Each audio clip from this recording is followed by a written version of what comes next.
Di tengah hiruk-pikuk kehidupan modern, di balik gemerlap lampu kota dan kesibukan masyarakat, jaringan gelap perdagangan bayi beroperasi diam-diam, nyaris tak terdeteksi. Di sudut-sudut kota, di lorong-lorong sempit, sindikat ini menyusun rencana, memanfaatkan celah hukum dan lemahnya pengawasan. Mereka bergerak dengan sangat hati-hati, berbaur dengan kehidupan sehari-hari, seolah-olah tak ada yang terjadi. Direktorat Reserse Kriminal Umum Polda Jawa Barat membongkar sindikat penjualan bayi berskala internasional dengan tujuan akhir Singapura.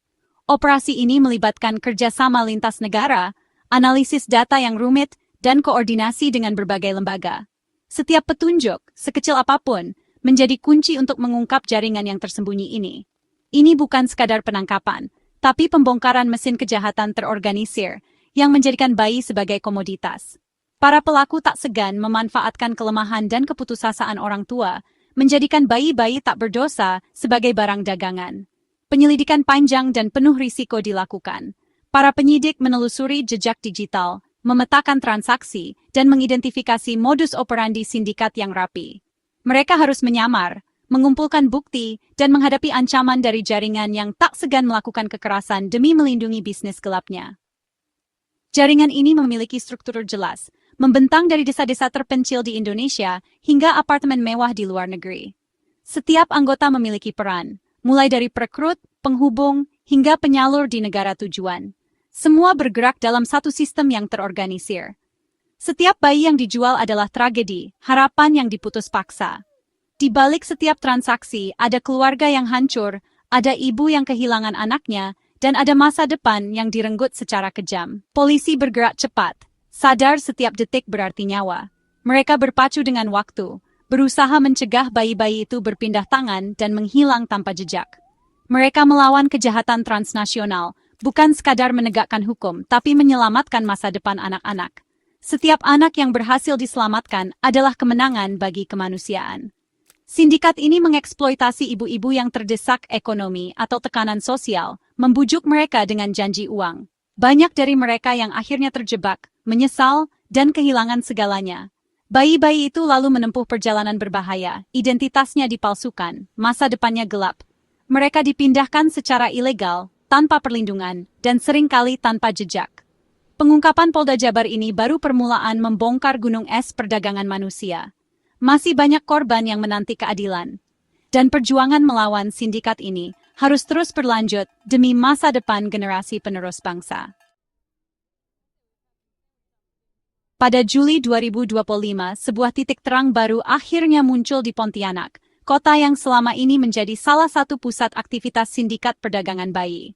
Setelah berbulan-bulan penyelidikan intensif, aparat kepolisian berhasil mengungkap jaringan yang selama ini beroperasi secara diam-diam dan sangat rapi.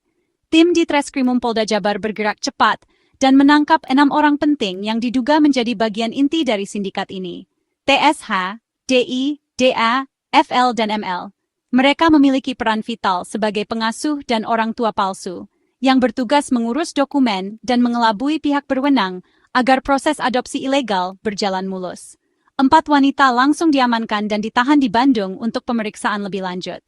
Sementara itu, 2 tersangka lainnya yang sedang hamil tidak ditahan demi alasan kemanusiaan, namun tetap berada dalam pengawasan ketat pihak berwajib. Penangkapan ini membuka tabir betapa sistematis dan terorganisirnya sindikat tersebut. Mereka membangun sel-sel kecil di berbagai kota, memalsukan dokumen identitas, dan memanfaatkan celah hukum untuk memudahkan pengiriman bayi ke luar negeri, terutama ke negara-negara tetangga. Yang paling penting, 2 bayi, seorang laki-laki dan seorang perempuan, berhasil diselamatkan tepat waktu. Mereka ditemukan dalam kondisi rentan, hanya beberapa jam sebelum rencana penerbangan ke Singapura dijalankan oleh sindikat. Kedua bayi itu segera dievakuasi ke rumah sakit terdekat untuk mendapatkan perawatan intensif. Tim medis memastikan mereka dalam kondisi stabil dan aman, serta memberikan perhatian khusus agar trauma fisik maupun psikologis bisa diminimalisir. Pontianak dipilih oleh sindikat karena letaknya yang strategis, dekat dengan perbatasan, dan memiliki akses mudah untuk pembuatan dokumen palsu. Kota ini menjadi titik transit utama sebelum bayi-bayi tersebut dikirim ke luar negeri. Para tersangka yang kini ditahan adalah pion-pion penting dalam jaringan ini. Tanpa peran mereka, Mustahil bayi-bayi itu bisa menyeberang perbatasan dan masuk ke pasar gelap internasional. Setiap peran dalam rantai kejahatan ini harus diputus, agar tidak ada lagi anak-anak yang menjadi korban perdagangan manusia. Penangkapan ini menjadi langkah awal untuk membongkar seluruh jaringan dan memberikan keadilan bagi para korban. Total 20 tersangka telah diamankan, namun 2 sosok kunci, Wiwit dan Yuyun Yuningsih, masih buron. Mereka diyakini memegang kunci untuk membongkar dalang dan aliran dana sindikat. Struktur sindikat sangat terorganisir di puncak. Agen utama seperti Lee Siuluan dan Siuha. Di bawahnya, perekrut seperti Astri Fitrinika dan Yuyun. Lalu penampung bayi dan pengantar yang membawa bayi ke Singapura dengan dokumen palsu. Setiap individu punya peran spesifik, dari perekrut, pemalsu dokumen, penampung, hingga pengantar. Memahami peta kejahatan ini penting untuk menjerat pelaku dan mencegah jaringan baru terbentuk. Sindikat ini memanfaatkan teknologi dan media sosial, terutama Facebook, untuk mencari korban, ibu muda yang kesulitan ekonomi atau hamil di luar nikah. Mereka menawarkan solusi instan padahal niatnya jahat. Setelah target ditemukan, sindikat menawarkan uang, seringkali janji palsu. Banyak ibu kehilangan anak dan tak mendapat kompensasi. Setelah bayi lahir, mereka dibawa ke Pontianak untuk dibuatkan dokumen palsu. Akta kelahiran, kartu keluarga, paspor, seolah anak kandung orang tua palsu. Dengan dokumen itu, bayi diterbangkan ke Singapura, pengantar berperan sebagai keluarga. Setibanya di sana, bayi diserahkan ke agen atau pembeli, identitasnya dihapus. Modus ini berjalan sejak 2023, baru kini terbongkar. Di balik angka penangkapan yang sering kita dengar di berita, tersembunyi kisah nyata yang jauh lebih memilukan. Kisah 2 bayi tak berdosa yang berhasil diselamatkan di Pontianak. Mereka hanyalah sebagian kecil dari korban yang terjebak dalam jaringan kejahatan perdagangan manusia yang kejam dan tak berperi kemanusiaan. Bayi-bayi ini hampir saja menjadi korban perdagangan, terpisah secara paksa dari ibu kandung mereka, dibawa oleh orang asing yang tak dikenal, dan dipersiapkan untuk dijual ke luar negeri demi keuntungan semata. Bayangkan trauma yang mereka alami. Kehilangan pelukan hangat sang ibu di usia yang begitu dini. Kondisi fisik dan mental mereka menjadi prioritas utama. Polisi segera membawa mereka ke rumah sakit untuk pemeriksaan menyeluruh dan perawatan intensif. Para tenaga medis pun berjuang memastikan mereka mendapatkan kasih sayang dan perhatian yang layak, agar luka batin dan fisik mereka bisa perlahan pulih. Namun, kisah ini hanyalah satu dari sekian banyak tragedi. Di luar sana, masih banyak bayi lain yang belum seberuntung mereka. Dari 25 bayi yang direkrut oleh Astri Fitrinika, hanya segelintir yang berhasil diselamatkan. Sebanyak 15 bayi sudah dijual ke Singapura, dan hingga kini, nasib mereka masih menjadi misteri. Tak ada yang tahu di mana mereka berada, atau apakah mereka mendapatkan perlakuan yang layak. Polisi telah berhasil menyelamatkan 6 bayi, namun 4 lainnya masih dalam pencarian. Setiap hari, keluarga dan petugas berharap ada kabar baik tentang keberadaan mereka. Setiap bayi yang berhasil diselamatkan adalah kemenangan kecil bagi kemanusiaan. Namun, perjuangan untuk menghentikan kejahatan ini masih sangat panjang dan penuh tantangan. Negara dan seluruh elemen masyarakat wajib memastikan perlindungan, pemulihan, dan masa depan yang lebih baik bagi mereka, agar tragedi serupa tak terulang lagi. Mengapa orang tua tega menjual anaknya? Jawabannya rumit. Kemiskinan ekstrem dan tekanan sosial jadi pemicu utama.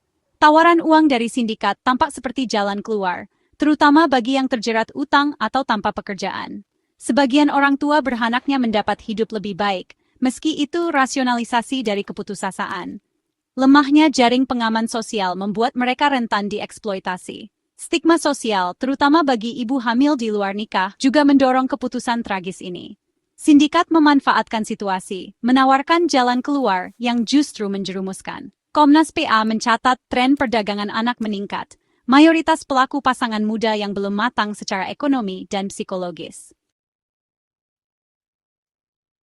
Para tersangka dijerat pasal 2 UU TPPO, ancaman 15 tahun penjara, dan denda besar.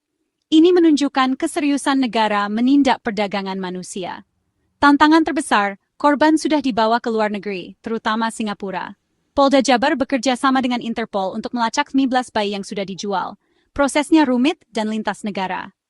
Perburuan 2 DPO utama terus digencarkan. Mereka kunci membongkar jaringan. Polisi juga mendalami kemungkinan orang tua kandung dijerat hukum jika terbukti sengaja menjual anak tanpa paksaan.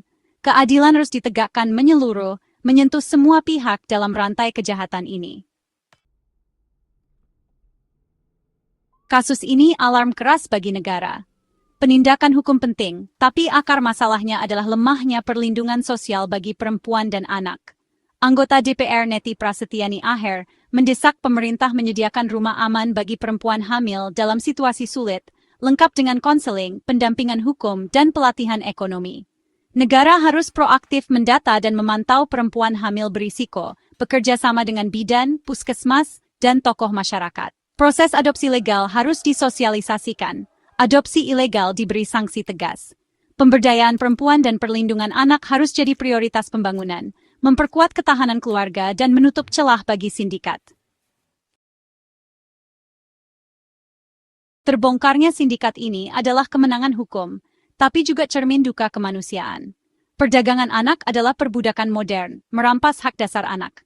Melawan kejahatan ini tanggung jawab bersama, bukan hanya polisi. Deteksi dini dimulai dari lingkungan, tetangga, guru, petugas kesehatan. Jika ada kejanggalan, laporkan. Setiap anak berharga, tak ada alasan membenarkan penjualan anak.